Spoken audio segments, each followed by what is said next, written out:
अब जो सेक्शन पर हम बात करने वाले हैं, साक्ष्य अधिनियम की जिस प्रावधान पर हम बात करने वाले हैं वह है विबंध। विबंध का सिद्धांत, स्टॉपर। वो धारा 115, साक्ष्य अधिनियम की धारा 115 में विबंध के सिद्धांत को बताया गया है। ये विबंध का सिद्धांत क्या है, इसके आवश्यक तत्व कौन कौन से हैं, इसको किस तरीके से समझा जा सकता है, ये किन परिस्थितियों में लागू होता है, ये सारी बातें हम लोग इस धारा 115 के तहत डिस्कस करेंगे। तो विबंध का सिद्धांत जो है ये एलएलबी 6 सेमेस्टर में जो सवाल बनेंगे उनमें से लॉन्ग जो क्वेश्चन बन सकते हैं आपके, उनमें से ये इसकी प्रबल संभावना है, विबंध पर सवाल बनने की प्रबल संभावना है। साथ ही साक्ष्य अधिनियम का ये बहुत ही महत्वपूर्ण सिद्धांत है। विबंध का सिद्धांत साक्ष्य अधिनियम का बहुत ही महत्वपूर्ण सिद्धांत है। आइए अब इसके जरा बेयर प्रोविजन को देखें कि बेयर इसके संदर्भ में क्या कहता है।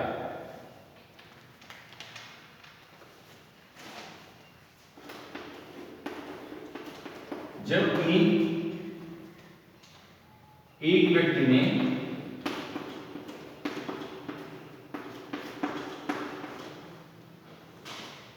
अपनी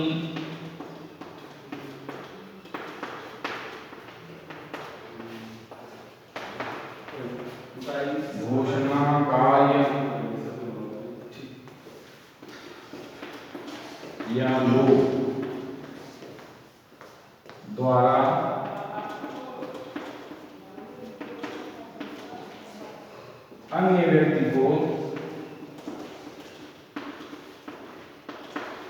अन्य व्यक्ति को विश्वास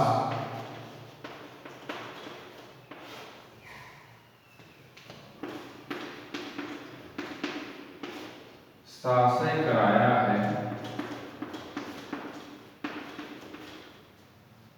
या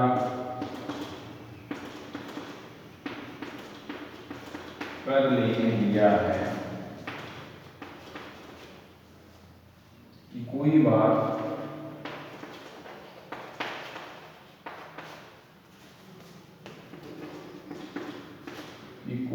सत्य है और ऐसे विश्वास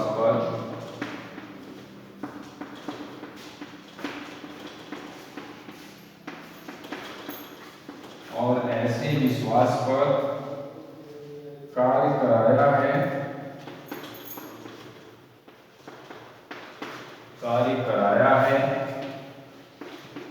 या करने दिया है, कार्य कराया है या करने दिया है, तब न तो उसे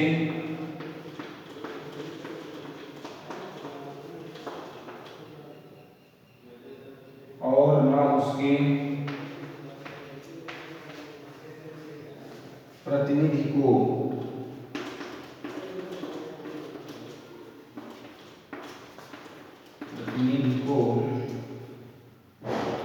अपने और ऐसे व्यक्ति के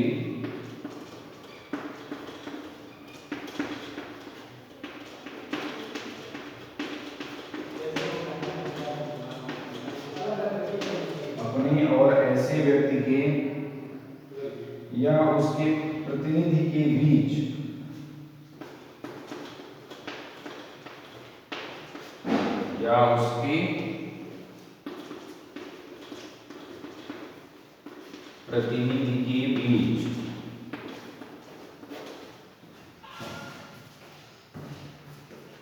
किसी वाद या कार्यवाही में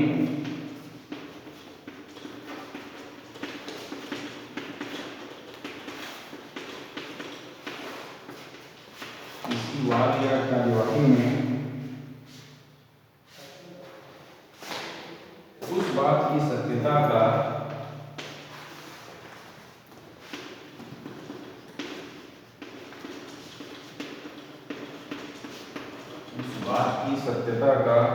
प्रत्याख्यान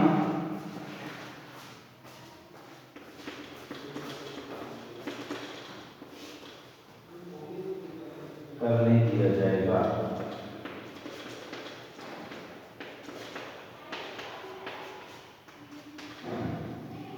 जरा बेयर प्रोविजन हम देखें। जबकि एक व्यक्ति ने अपनी घोषणा, कार्य या लोक द्वारा अन्य व्यक्ति को विश्वास आशय कराया है या कर लेने दिया है कि कोई बात सत्य है, और ऐसे विश्वास पर कार्य कराया है या करने दिया है, तब ना तो उसे और ना उसके प्रतिनिधि को अपने और ऐसे व्यक्ति के या उसके प्रतिनिधि के बीच किसी वाद या कार्यवाही में उस बात की सत्यता का प्रत्याख्यान करने दिया जाएगा। अब इसको एक एक पार्ट में हम थोड़ा तोड़ करके देखते हैं। किसी एक व्यक्ति ने क्या किया है, कोई घोषणा की है, कोई कार्य किया है या कोई लोक किया है।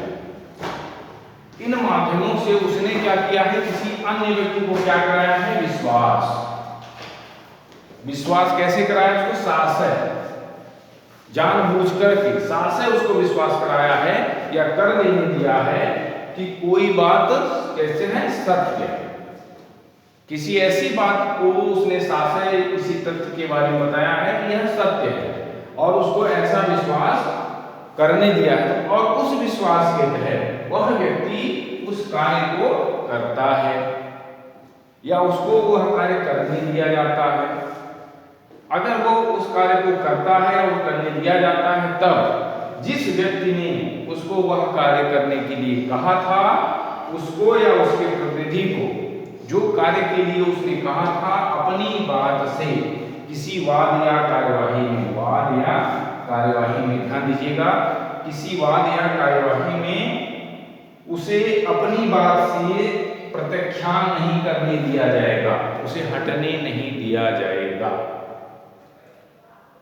फिर से यहाँ ध्यान दीजिएगा, जो बातें मैंने आपको बताई हैं यहाँ पर, कोई एक व्यक्ति किसी अपने कार्य, घोषणा या लोक के द्वारा किसी दूसरे व्यक्ति को साशय विश्वास दिलाता है कि वह जो बात कह रहा है वह सत्य है, और उस विश्वास पर कोई दूसरा व्यक्ति जो है कोई कार्य करता है, तो उस कार्य करने से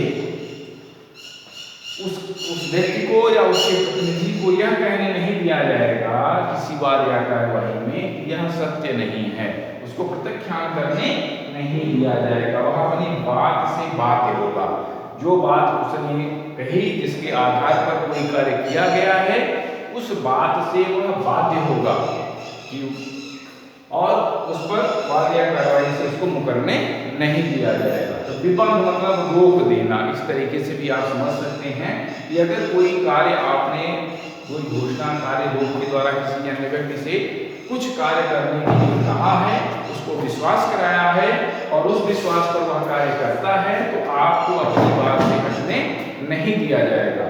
यही जो सिद्धांत है हमारा साक्ष्य में विबंध के सिद्धांत के नाम से जाना जाता है। ये तो है हमारा बेयर प्रोविजन, जो कि विबंध से संबंधित है। अब विबंध पर जो है कुछ महत्वपूर्ण केस हैं, उनको जरा देख लिया जाए।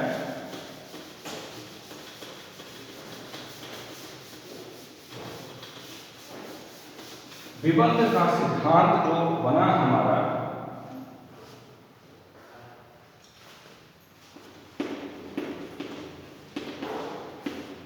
पिकॉर्ड बनाम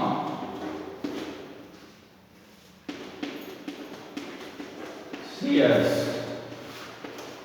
पिकॉर्ड बनाम सीयर्स, ये वो महत्वपूर्ण केस है जिसके आधार पर विबंध का सिद्धांत बना है। या हम यूं कह सकते हैं कि इसी केस के द्वारा विबंध के जो सिद्धांत हैं वो आधार पाते हैं, पिकॉर्ड बनाम सीयर्स के वाद पर। इस वाद में न्यायालय ने कहा है कि अगर कोई एक व्यक्ति किसी दूसरे व्यक्ति को शब्द या आचरण के द्वारा, शब्द या आचरण के द्वारा जानबूझकर या विश्वास दिलाता है कि एक वस्तु स्थिति सही है। शब्द, यहां पर दो बातें हैं, शब्द या आचरण, शब्द या आचरण द्वारा जानबूझ करके, जानबूझ या साशय, जानबूझकर जानबूझकर विश्वास दिलाता है कि एक तथ्य क्या है, सत्य है। तथ्य कैसा है, सत्य तथ्य है, और उस तथ्य पर वह कोई कार्य करता है या उसको करने दिया जाता है। तो बाद में उस व्यक्ति को जिसने जानबूझकर उसको सत्य तथ्य का उसको बताया था कि यह तथ्य सत्य है, उसको अपनी बात से मुकरने नहीं दिया जाएगा। यही बात पिकार्ड बनाम सीयर्स के केस में कही गई है कि अगर कोई शब्द या आचरण द्वारा जानबूझकर किसी तथ्य को सत्य बताता है तो उसे अपनी बात से मुकरने नहीं दिया जाएगा, उसको तथ्य को सत्य माना जाएगा।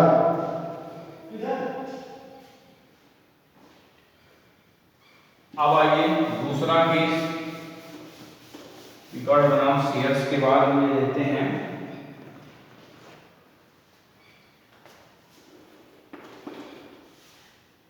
शरद चंद्र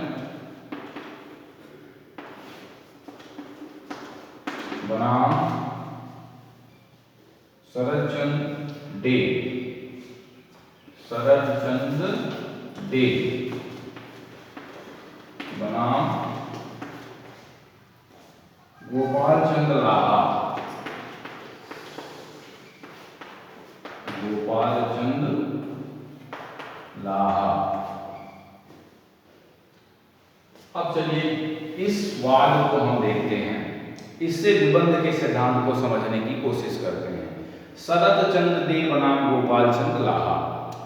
पहले इसके तथ्य को समझ लेते हैं। इसमें एक व्यक्ति था ए,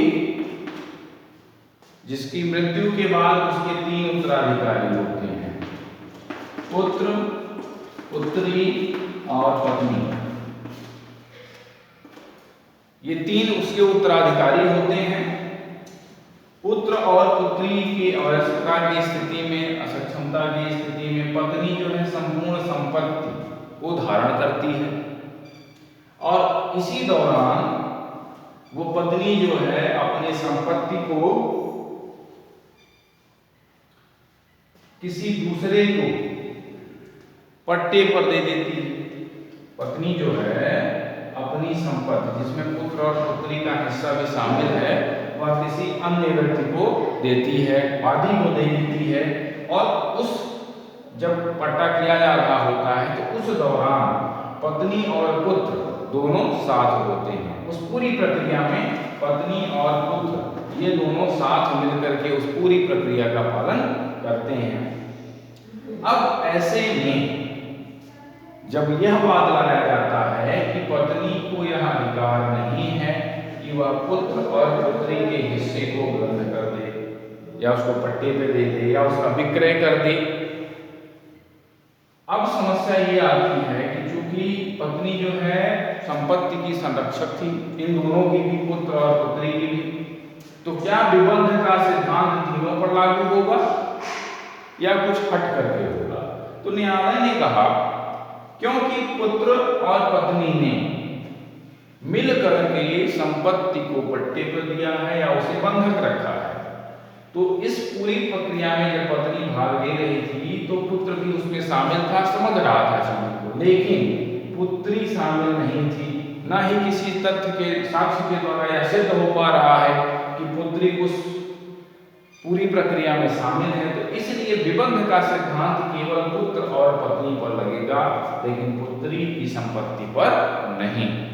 तो वह पुत्री अपनी संपत्ति को अलग कर सकती है, केवल इनके हिस्से पर संपत्ति पर विबंध का सिद्धांत लागू होगा, पुत्री के हिस्से पर विबंध का सिद्धांत लागू नहीं होगा।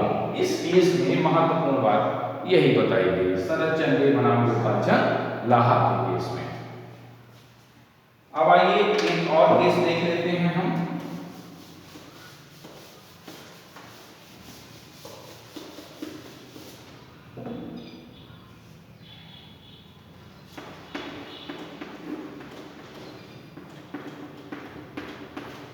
श्री कृष्ण बनाम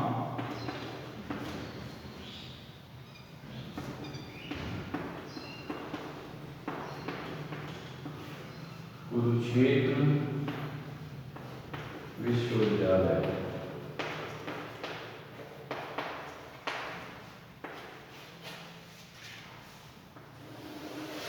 श्री कृष्ण बनाम कुरुक्षेत्र विश्वविद्यालय। इसके तथ्यों को जरा देखें। एक विद्यार्थी जिसने प्रवेश परीक्षा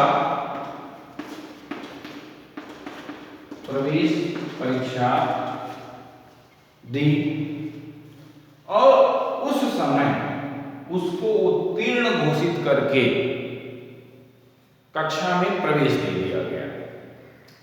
जब प्रवेश परीक्षा हुई तो उस समय उसको उत्तीर्ण मान करके प्रवेश परीक्षा में उसको क्लास में एडमिशन दे दिया गया। वह जब अपनी पूरी पढ़ाई तीसरे साल में था, तीसरे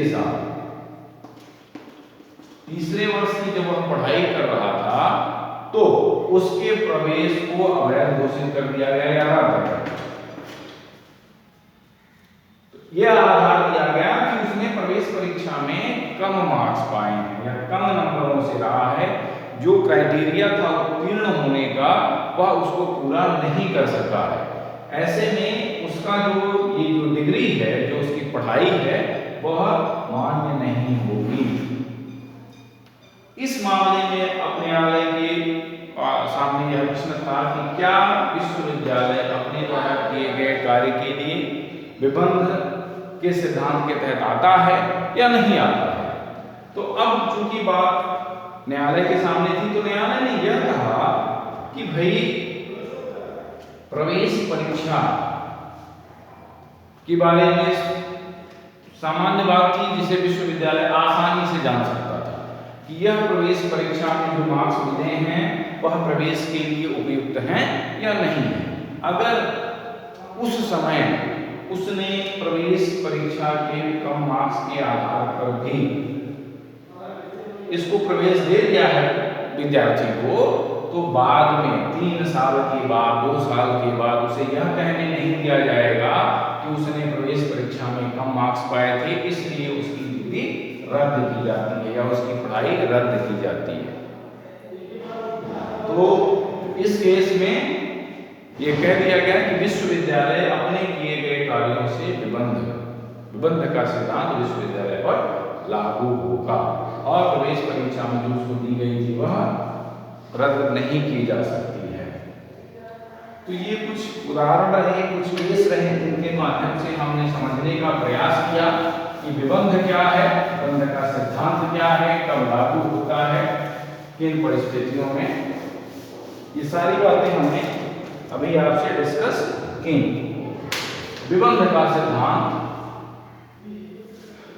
जो कि बड़ा महत्वपूर्ण है, उसका बेयर प्रोविजन और साथ ही साथ 2-3 केस हमने जो देखे बड़े ही महत्वपूर्ण केसेस हैं। इस पर थोड़ा सा और डिटेल में आप लोग पढ़ लीजिएगा और एग्जाम में इसको जरूर पढ़ के जाइएगा। पूरी उम्मीद है कि ये जो है आपके पेपर में आए। धन्यवाद।